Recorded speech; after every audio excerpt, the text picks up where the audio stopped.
Anybody's Dante as they race up towards the final quarter mile. White Wolf on the inside. Here comes Royal Patronage with a challenge, and Desert Crown on the outside is grabbing the ground in eye-catching fashion and has taken over. It's Desert Crown and Richard Kingscote from Royal Patronage in second place. A battle on for third then with running on well King Max, but Desert Crown is the leader inside the final furlong of the Dante. He's up by about 2 lengths from Royal Patronage, and Desert Crown stamps his mark on the season with a really fluent win. He's won it nicely. In second was Royal Patronage, then came Bluegrass, and fourth home Dark Moon Rising. Very straightforward, really relaxed. Took everything well today, and I was pleased with him. Yeah, we went a sensible gallop. I ended up where I'd have liked to have just been behind Daniel, to be honest, but I didn't want to bustle him around early on, so I just accepted and got him where he was comfortable in a nice smooth pitch, and it just meant I had to move a little earlier up the straight, but he responded very well, and he'd done it nice. Possibly still a little bit green. We were there from the 2 pole by ourselves, and it's a little busier than Nottingham would have been, so he galloped out well. He's a very relaxed individual. I don't see a mile and a half being a problem at all. 2.5 furlongs from home is the end of the straight.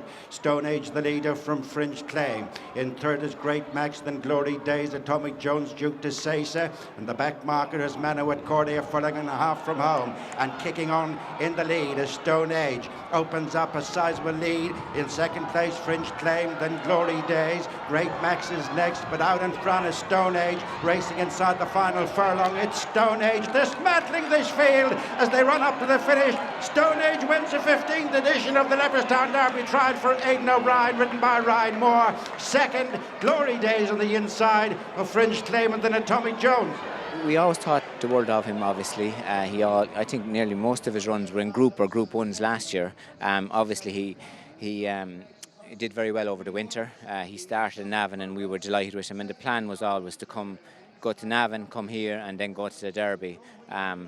We have been training him slowly like that. Alan and Seamus and Davy and Andrew and Derek and everyone isn't to do with him at home. I've always been delighted with him all the way along.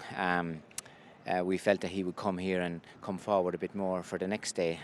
He's a big high cruiser, Gary. He hits the gates very well. He's tactically quick.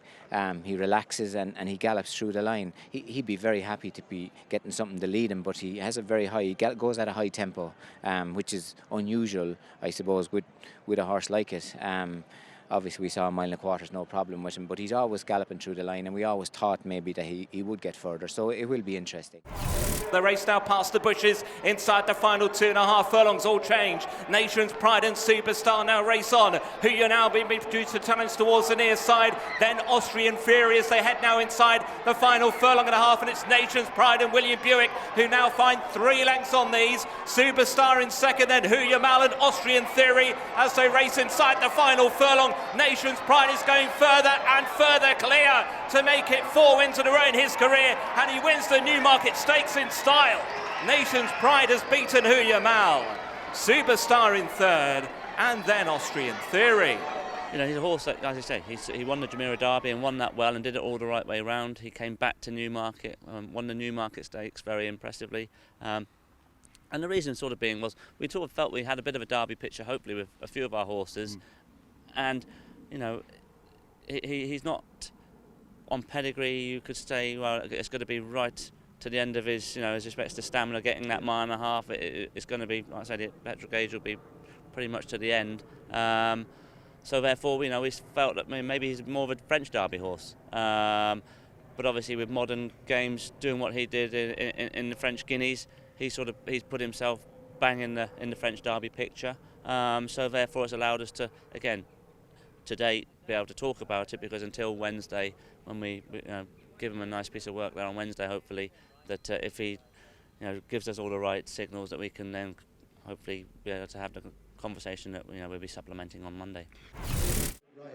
Heads turn for home with just over 2.5 furlongs to go, and Bluegrass has wrestled back the lead. Pisbadil is shot through on the inside.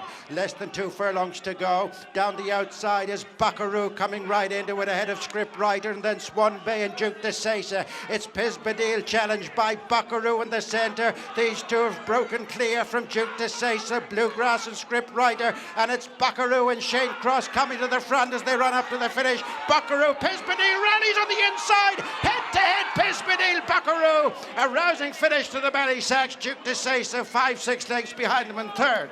Yeah, delighted with it. He's a lovely horse, Gary. He stays well. He's going to be better going 1.5 miles. But lovely to see that he's able to, quicken like that over the 10 furlongs. And yeah, he's a beautiful horse going forward. Yeah, there's a bit to work on, but I think a lot of the horse. And I was, I'd have been disappointed if he wasn't there or thereabouts. I suppose we came today trying to find out, was he a Derby horse or not? Like everyone is in a race like this, and hopefully looking forward, he could be. But Goldspur's the one to catch, passing the 2. Goldspur by a couple of lengths. Westover begins a run down the outside now. They're followed by Cash and River Thames. They race up the hill, and Westover joining Goldspur, but hanging left-handed, coming wide of the long-time leader. Goldspur on the far side, Westover on the near side. Cash is coming between the pair. Westover is joined now by Cash.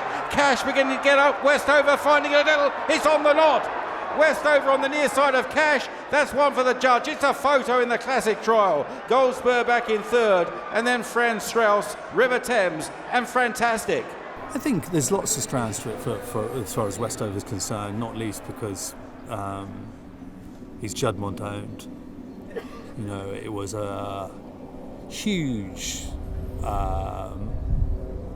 moment for us when we were told that Juddmonte were going to send us yearlings the year after Simple Verse won the St Leger, actually, and that was a big deal at the time and remains a big deal to me anyway, personally.